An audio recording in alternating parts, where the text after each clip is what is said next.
Are you going to Disney World? Well, we've been, and these are the biggest mistakes we made. So we spent 7 days at Disney World in 2024 and we're going back there this year. But before that, hello there if you're new here. So I'm Victoria and this channel is just a bunch of random stuff that I like doing. So the theme parks, sometimes it's crafting, sometimes it's ranting about my tiny little stupid car that I love for no reason. And so welcome if you're new, and like and subscribe. So we went to Disney World in 2024. Now then, we planned and researched this entire trip for months in advance, but we made several huge mistakes. Stay tuned to find out what those were and what the one thing I brought with me that I recommended the most, and the one mistake that I think very few people end up making, but we definitely regretted that one a lot. So everyone knows that going to Disney Park is expensive. Even if you're just off to Disneyland Paris, it's very expensive, to the point where if someone asks me for money-saving tips, I tell them to go to Europa Park instead.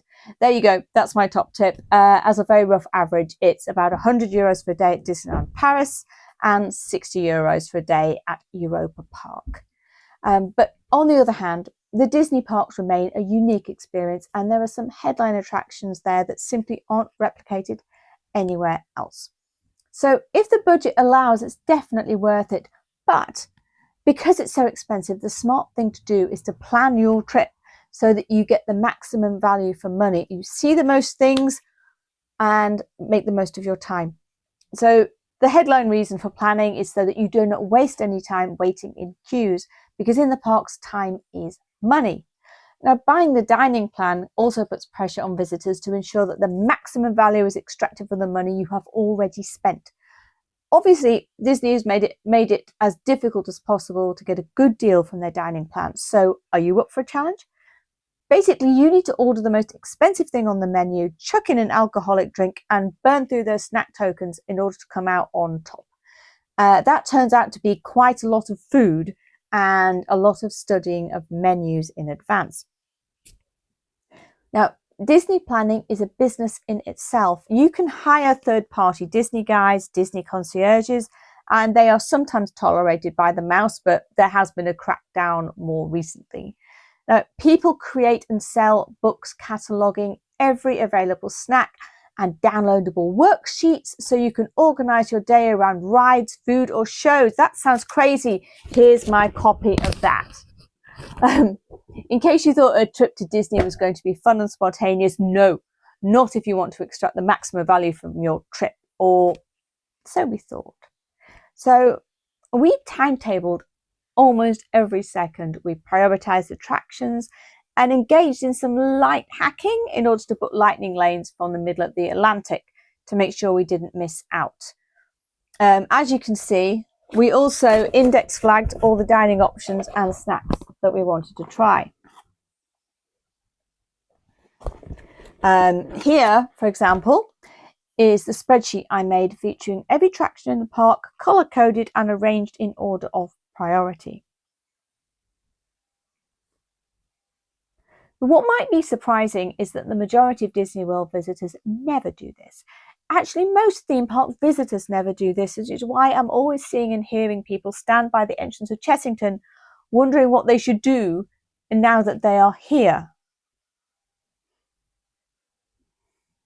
Indeed, on our first morning at Animal Kingdom in 2024, we were going through the gate and we saw two people doing just that, paying full whack at the gate and then milling about discussing what to do with a cast member. Oh, how ridiculous, we thought. What a waste of time and money, we thought. So, with a shared Google folder full of spreadsheets and plans, how could we possibly go wrong? Well, here is a numbered list. Number one, the main one, is FOMO. Now, this is the huge mistake we made, and to be fair, it's one that a lot of the guides do make clear. It's falling victim to FOMO, fear of missing out. The focus on hitting everything we wanted to do on our color-coded spreadsheet meant that personal welfare started to come a very distant second. It turns out that skill in Excel does not equate to skill at Disney planning. Most of the time, the plan worked pretty well. We booked Lightning Lane to the attractions we wanted, which was great, but this park is huge. It is the size of Manchester, although it is much sunnier. What tended to happen was that our plans started to sort of smash up against each other. So, for example, we could have just joined the queue for Space Mountain, but we also had a Lightning Lane slot coming up at Big Thunder Mountain at the other end of the park. So at that point, we had to decide whether to bail on Space or do the ride and then plan to sprint across the park to get to Thunder Mountain in time. And what we learned very quickly is you are not supposed to sprint around Disney World. We got told off quite often. It's also very hot in Disney World, and I'll talk more about sort of the personal welfare aspect a bit later. As I've said before, it's a huge park. I think you have to be philosophical about missing certain things. We don't live locally. We can't visit every week and discover these little hidden secrets all the time, but that's okay. I have Chessington for that, I guess. Now, number 2 is the app. I'm surgically connected to the wait times on the app. Standing in one line, but then refreshing the queue times for other attractions, and then worrying that we'd miss out on what appeared to be a short wait for something else added this additional layer of stress. Then having to choose whether to leave a show or parade early because a booking was coming up in a different park, and we didn't know whether the monorail was operating or not due to an earlier problem. So do we leave earlier, get a resort bus, or do we suck up the additional costs and get a taxi? And the decision-making uncertainty became exhausting because ultimately there is no correct decision for a lot of these things. It's only with hindsight that you realise what the choice should have been. Now, being obsessed with queue times also meant that there were points where we would be zigzagging around the park in pursuit of an attraction with a short wait, and ultimately spending way more time going back and forth than we would have simply waiting in an air-conditioned queue. Well, hopefully air-conditioned. Sometimes they're not. Number 3, this is the weird one, which is laundry. Now, we made this decision, which I did regret, and I don't think many people actually do this unless you're staying for a prolonged period of time. So we planned to do laundry. Originally, we believed it was a good way to save on packing, which is true. However, it's one thing to look at the facilities in the hotel and say, oh, they have a laundrette. We can pack half as much as we need and we can just do a load of laundry while we're there. However, it's quite another to realise that you can't control where your room is.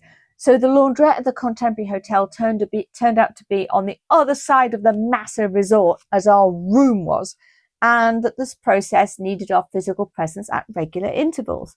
And this was a tedious pain in the rear end. Time is money at Disney, and I don't think the money was well spent leaving the Magic Kingdom in order to set off the dryer. Now, number 4 is, as I've said, the dining plan. This dining plan ended up ruling our lives, along with all the other things that also ruled our lives. We had booked restaurants months in advance, which sounds great, but those bookings tie you to a particular location at a particular time. And if you don't make it, you get charged. And this added an additional layer of stress on top of our stress layer cake. We made the ultimate wrong call at Laugh Floor on our last day. We were cutting it very fine, but we didn't leave the queue. We ran when the show was over, and we ended up sweaty and grumpy, having our final steakhouse lunch out of takeaway boxes in the lobby of the Contemporary Hotel because we had missed the booking. And that was the best they could do, which I appreciated that, and they didn't charge us any extra. We also failed to get all the snacks we were entitled to. And why? Well, remember what I said about dashing from ride to show to parade and so on? Well, that was time we weren't spending sitting and enjoying a unique Disney snack from the book that we had painstakingly tabbed up in advance. Number 5. I think I may have already had number 5. But anyway, personal welfare. Bear in mind, we were walking 10, 15 kilometers a day, every day. starting at about 7:30 in the morning and not finishing until around 11 p.m. Sometimes we were sprinting across a hot, humid park in wet shoes. So whilst I may be physically capable of the sprinting, the skin on my feet definitely is not. Blisters became an issue very quickly. I had them on the soles of my feet and every step was very painful. It took my feet about a fortnight to heal properly. Beginner's mistake, I suppose.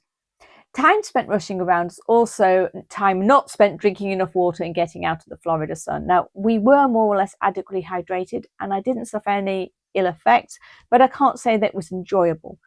The water in the Disney World park tastes of farts because it's bog water, like literal bog water. And I know it's safe to drink, but it does taste of farts. And we drank a lot of fart water.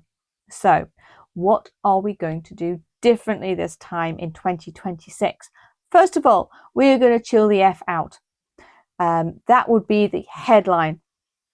Now, time spent just wandering around and having a sit down is incredibly important.